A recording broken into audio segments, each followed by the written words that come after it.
महीना रह गया। सर, राजस्थान के चुनाव को करीब 1 महीना रह गया है। बीजेपी ने अपने कैंडिडेट्स डिक्लेयर कर चुके हैं, कांग्रेस का अभी एक भी कैंडिडेट नहीं आया। और कुछ जैसे आप कह रहे हैं, मीडिया में फ्लेवर चल रहा है कि कुछ आप में और पार्टी में डिफरेंसेस हैं कुछ कैंडिडेट्स को लेके। क्या यही रीजन है कि डिले हैं आप में और पार्टी में कैंडिडेट्स? डिले का रीजन यही है कि यही विपक्ष को तकलीफ है। जो फैसले हो रहे हैं पार्टी के अंदर सिलेक्शन के प्रोसेस से, उनको तकलीफ भी हो रही है। इनके झगड़े क्यों नहीं हो रहे हैं? आप सचिन पायलट की तरफ इशारा कर रहे होंगे।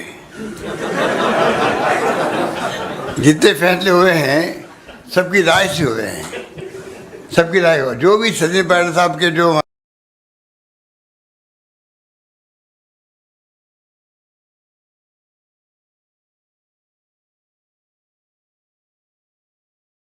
हमारे सपोर्टर भी होंगे, उन सब के फैसलों में भागीदार बन रहा हूँ उनके पक्ष में। तो आप सोचते हो कितने स्मूथली फैसले हो रहे हैं। तकलीफ बीजेपी को होती है और किसी को नहीं होनी चाहिए। एक एक करके आप पूछिए। हाँ, गहलोत जी, राजस्थान को लेकर ही सवाल है मेरा।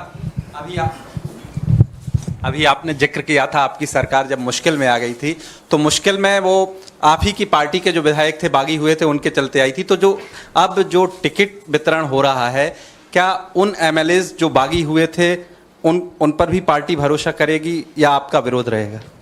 मैंने इस जवाब जो दिया था ना, ये आप पर जवाब सोच के दिया था मैंने। हमने कहा देखिए, हो गया अभी।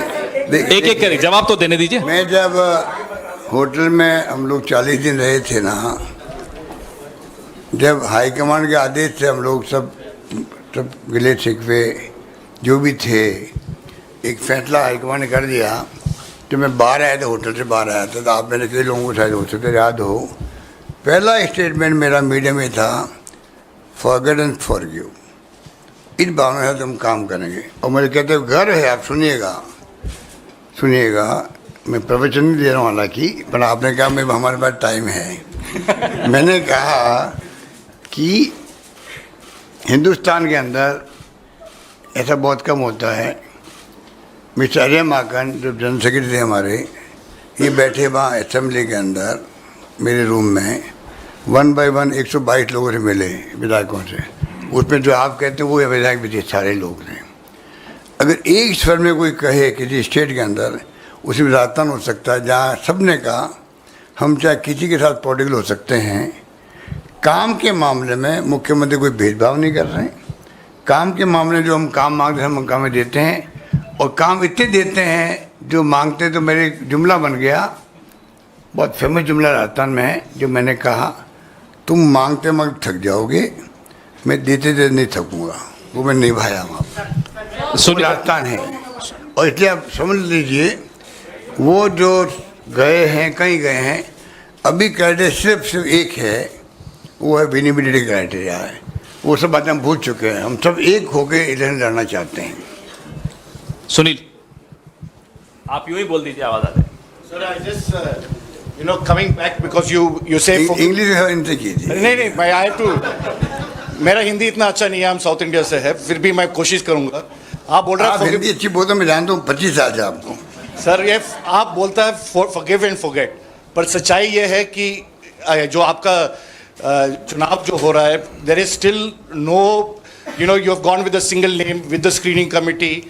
There are a lot of problems in the finalization of candidates. Ultimately, you have been publicly fighting with Sachin Pilot and others. Sachin Pilot wants your supporters not to be given tickets. The other side, Mr. Gehlout is not wanting Sachin Pilot's supporters not to be given. Can you win this election with this kind of fighting that is taking place and public fighting that has carried on? And you said forgive and forget, but you also called somebody a traitor. So how do you go forward with that? आपने गदर का आप फिर question कर दिया। मैंने यही तो कहा आपको कि हम सब एकजुट हैं, हम तो एकजुट हैं। जब उनके साथ लोग गए थे, उनके टिकट सब क्लियर हो रहे हैं करीब करीब। उससे बड़ा उदाहरण क्या मैं दे सकता हूँ आपको? एक टिकट पे भी मैंने ऑब्जेक्शन नहीं किया हो मीटिंग के अंदर, उससे अंदाज कर लीजिए कितनी पकाएगी हमारी, कितनी प्यार मोहब्बत आपस के अंदर है। एक सेकेंड, अब एक सेकेंड, अगर यही सवाल अलग अलग तरीके से दोहराएंगे तो फिर प्रेस वार्ता खत्म करें। नहीं, कुछ और सवाल है तो फिर आप पूछिए पूछिए पूछिए पूछिए पूछिए। इनको माइक दें। गहलोत जी, मेरा सवाल ये है, आपने एक बड़ा बेसिक सवाल उठाया अभी कि जब चुनाव आचार संहिता लागू हो जाती है तो उसके बाद भी ईडी, सीबीआई और इनकम टैक्स वगैरह के छापे पड़ते हैं। आपने ये भी कहा कि जब चुनाव आयोग की अधिकार है कि वो डीएम, एसपी बदल सकता है उसके साथ, और हमारे संविधान के अनुसार जो है जिस राज्य में चुनाव होते हैं उसका प्रशासन चुनाव आयोग के हाथ में आ जाता है, काम चलाने के लिए सरकार रहती है। तो क्या आप ये कहना चाहते हैं कि जब चुनाव आचार संहिता लागू हो जाए उसके बाद से चुनाव आयोग ये सारी चीज़ें देखे और ये जो जितनी भी जांच एजेंसीज हैं इनका प्रशासन भी उसके हाथ में होना चाहिए? नहीं, मैं नहीं चाहूँगा कभी, क्योंकि इंडिपेंडेंट एजेंसी हैं, इनकी इंडिपेंडेंट बनी रहे, इनकी इंडिपेंडेंट बनी रहे, सुनिश्चित होना चाहिए बनी रहे। पर कुछ बात ऐसी होती है जब आप दबाव में काम कर रहे हैं और बगैर कोई जांच पड़ताल के रेखी के अगर आप दबाव में इस प्रकार का माहौल बनता है, इलेक्शन कमीशन को इसको देखना चाहिए, वाच करना चाहिए। नंबर एक। नंबर दो, मैं उससे बड़ी बात को न कहना चाहूँगा, एजेंसी वालों खुद को कहना चाहूँगा, डायरेक्टर्स को, चेयरमैन को, उनका खुद का भी इस प्रकार का कोड ऑफ कंडक्ट होना चाहिए, कुछ तो बनाना चाहिए।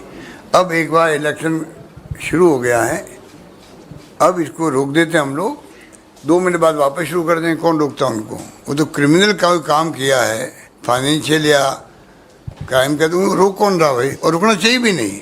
मैं उन अभी मोदी जी ने कह दिया राजस्थान में मैं अशोक गहलोत ईमानदार बनता, मैं उससे बड़ा ईमानदार हूँ। मैं कहना चाहूँगा वो फ़कीर बनता, मैं उससे बड़ा फ़कीर हूँ।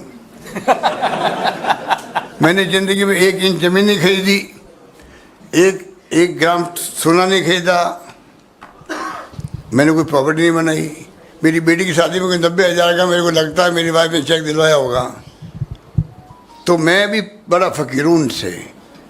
इसलिए वो दावा नहीं कर सकते कुछ भी। उनको चाहिए ईडी, इनकम टैक्स को रोके, उनको चाहिए, प्राइम मिनिस्टर को चाहिए।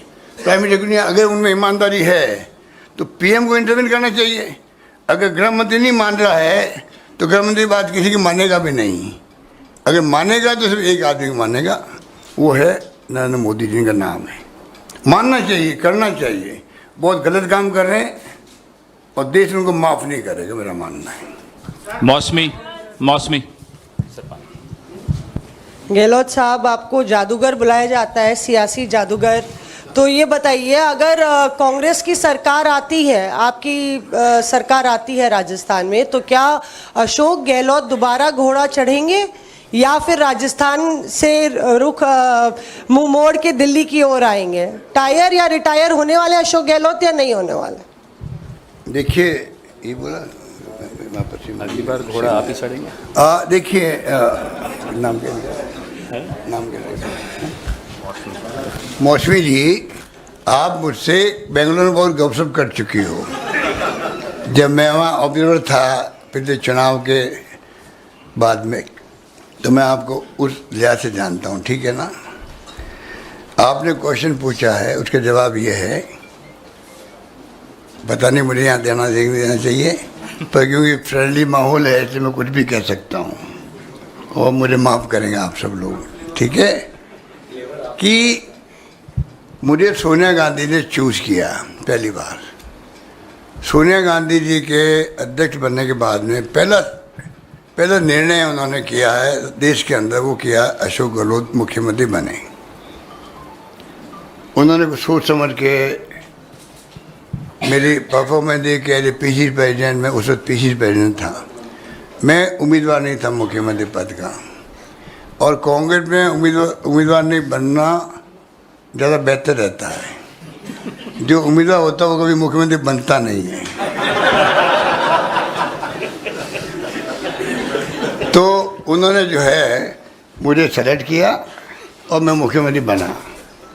हार गया, खूब कैंपेन किया, सोनिया गांधी जी ने अकाल सूखे के अंदर खूब दौरे किए, तब भी चुनाव हार गए। कई कारण है, वो कारणों में अभी नहीं जाना चाहता। फिर वापस मुझे मौका दिया AICC के अंदर, फिर वापस भेजा मुझे मुख्यमंत्री बना के, फिर चुनाव हार गए। और हार बुरी तरह से हुई हमारी। 21 पे आ गए हम लोग। जब मोदी जी आए, प्राइम मिनिस्टर बनने का माहौल बना इनको बनाया चेहरा बीजेपी ने, RSS ने। पहले कैबिनेट कमेटी चेयरमैन मार्च 8 के अंदर, और सितंबर में बना दिया 8 के अंदर ये प्राइम मिनिस्टर के उम्मीदवारों, नहीं सॉरी 12 के अंदर, 12-13 के अंदर, ठीक है ना, 12 के अंदर, 13 के अंदर, 13 के बना दिया। और वो उस वक्त में माहौल ऐसा बना कि दिल्ली में हम लोग चुनाव हार गए, बेटा हमारे साथी। तो जब चुनाव दिल्ली में आ रहे, वैसे हम लोग राजस्थान, मध्य प्रदेश, राजस्थान और दिल्ली जब हमारी सरकारें थी हम हार गए। और मध्य प्रदेश और छत्तीसगढ़ की सरकारें जाने वाली थी, वो उस माहौल में बच गई। थर्ड टाइम ये हुआ था। तो तीसरी बार मुझे मुख्यमंत्री फिर चांस मिल गया। अभी मैंने हमारे वहाँ 25 लाख का बीमा है। मुझे कहते घर है कि देश में नहीं, दुनिया में कहीं नहीं होगा, जो राहुल गांधी जी ने कहा था यहीं पर अभी, कि राइट टू हेल्थ एक्ट बना दिया हमने मांग की प्रधानमंत्री जी से। 4 कानून पास किए, RTI, RTE, food security act और नरेगा। 5वां कानून बनाओ आप, मेरी आ रही मांग है आप सबके सामने, right to social security, social justice के लिए। जो राहुल गांधी का जो न्याय योजना थी, उसी का रूप बड़ा है। दुनिया के मुल्कों में हर परिवार को जिंदा परिवार चलाने का हक है, सरकार का हक रहता है। दुनिया के यूरोपियन कंट्री में रहता है। क्यों नहीं देश के अंदर हो? आप विश्व गुरु बनने की बातें करते हो, फिर तब बनोगे तब कुपोषण नहीं होगा, भूखमरी नहीं होगी, परिवार चलेंगे अपने। हर परिवार का नागरिक, देश का नागरिक। ये बाबा 140 करोड़ की बात तो करते हैं प्रधानमंत्री जी। 140 करोड़ की गारंटी देनी चाहिए उन लोगों को। 140 करोड़ जनता के साथ में सोशल सिक्योरिटी का कानून मैं लाऊंगा पार्लियामेंट के अंदर, ये उनको कहना चाहिए। इसलिए मैं जो कहना चाह रहा था आपको भूल गया हूँ। क्या बात? घोड़ा चढ़ेंगे या नहीं? हाँ, ऐसी बातें भूल जाता हूँ मैं। संदीप फुकन जी, बस बोलने दीजिए पूरी बात है। एक सेकंड, जवाब तो खत्म होने दीजिए। उसका नाम ही मौसमी है, तो मौसमी को मना कैसे कर सकते हैं? तो मैं मौसमी कह रहा था, 30 बार मुख्यमंत्री बना, तो अभी मैंने हार्ट ट्रांसप्लांट कर रहा। हार्ट आपने सोशल मीडिया में देखा भी होगा शायद कुछ लोगों ने। वो लेडी बोल रही है क्या मेरा हार्ट ट्रांसप्लांट हुआ फ्री के अंदर। हमारे वहाँ घुटने, हार्ट,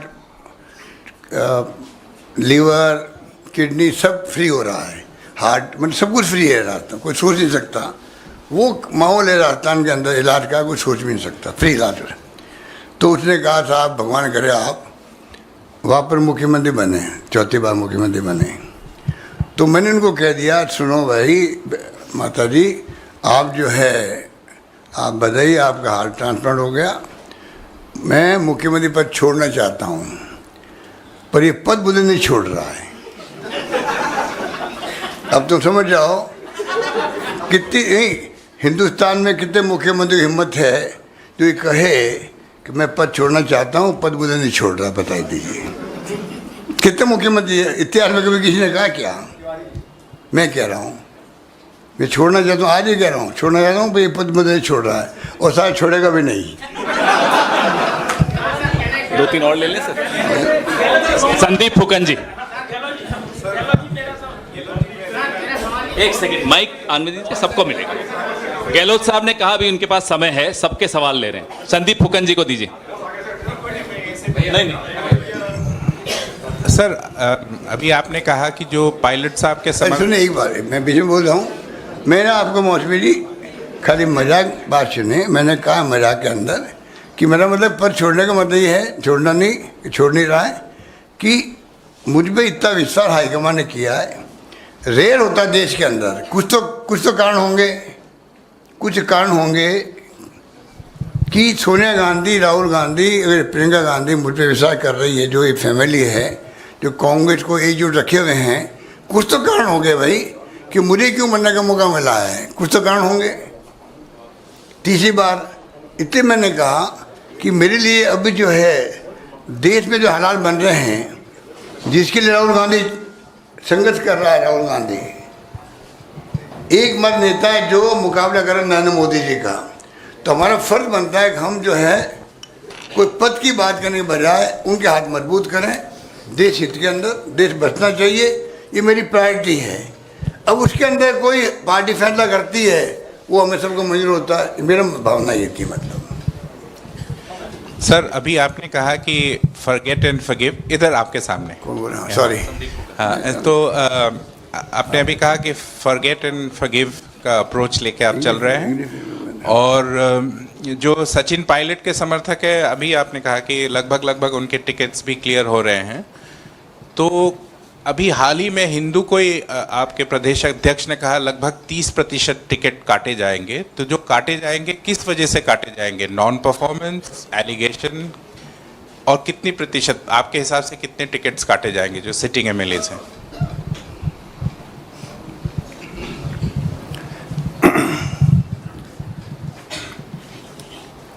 देखिए, मैंने अभी एक सवाल के जवाब में कहा था, ये बात हकीकत है, जो आप दिल्ली के लोग बैठे हैं या देश के अंदर, 3 बातें अभी चल रही है। नंबर 1, शानदार योजनाएं राजस्थान में लागू हुई है, परफॉर्मेंस शानदार सरकार की, नो एंटी इनकम्बेंसी, ये भी बहुत रेयर होता है, थोड़ी बहुत तो एंटी इनकम्बेंसी हो ही जाती है सरकारों के अंदर, चाहे कितनी अच्छी सरकार काम करे। ये शायद संभवतया हमारी गवर्नमेंट, मुझे गर्व होना चाहिए कहते हुए कि आप लोग कहते हो या आम लोग कहते हैं कि कोई इनकम्बेंसी, एंटी इनकम्बेंसी है ही नहीं राजस्थान के अंदर, ये बहुत बड़ी बात है, नंबर 1। नंबर 2, सीएम के खिलाफ में कोई आरोप नहीं है, ओके हैं, ठीक है। नंबर 3 कि एमएलए के खिलाफ में जो है 4 करप्शन के भी हैं, और मतलब उनके खिलाफ में एंटी इनकम्बेंसी है, ये है। लोग उम्मीद करते हैं बहुत टिकट कटेंगे, टिकट तब करते हैं तब उसका विकल्प हो वहाँ पर, नंबर 1। नंबर 2, ये विपक्ष का काम है माहौल बनाना, पर्सन बनाना, भाई करप्शन बहुत हुआ है एमएलए के ऊपर, इसलिए एंटी इनकम्बेंसी लागू होती है। मैंने एक बात कही, जब सरकार बदलने का जो ये बीजेपी ने जो नया मॉडल अपनाया है देश के अंदर, खतरनाक माहौल है, वो खतरनाक मॉडल है। चुनी सरकारों को आप हॉर्स ट्रेडिंग करके आप उनको गिरा रहे हो। मणिपुर, गोवा के अलावा अरुणाचल प्रदेश, उत्तराखंड, क्या क्या नहीं हुआ। अरुणाचल प्रदेश का तो एक एक्स मुख्यमंत्री सुसाइड करना पड़ा उसको, क्या बात करो आप लोग। ये तो सब इतना बड़ा देश है, बातें दब जाती है, बातें दब जाती है। अगर कोई रोंगटे खड़े कर देती बातें, वो याद आती तब, ठीक है ना। आप बताइए क्या क्या नहीं हुआ है। और मध्य प्रदेश, कर्नाटका और महाराष्ट्र, दिन दहाड़े डाका डाला गया, जो कहते हैं वो हो गया, तो ये देख रहा है। राजस्थान गवर्नमेंट बच गई हमारी, क्यों बच गई? एक तो हाईकमान का पूरा सपोर्ट मेरे साथ था, मिस्टर रणदीप सुरजेवाला, अजय माकन, वेणुगोपाल, डेरा डाल के बैठे, 40 दिन तक बैठ गए हमारे साथ में वहाँ पर, ठीक है। और दूसरा, वहाँ की जनता ने जो साथ दिया, जनता ने फ़ोन किया एमएलए को, क्योंकि 10-10 करोड़ मिले थे उनको, ऑफर 10 करोड़ की थी।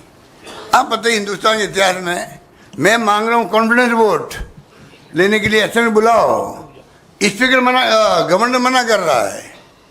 ऐसा कभी होता है? उल्टा हो गया, जनरल उल्टा होता है। वो कहते हैं कि आप क्योंकि विश्वास में खो चुके हो, इसलिए आप ऐसे में बुलाइए। और मुख्यमंत्री जी रिलेक्टेंट रहते हैं। मेरे केस के अंदर उल्टा हो रहा था, हमें धरना देना पड़ा, गवर्नर उसमें आपको याद होगा, संघर्ष करना पड़ा, तब जाके वो डेट फिक्स हुई है ऐसे बुलाने की। विश्वास मत मैं ले रहा हूँ, और मुझे बुलाने जा रहा है।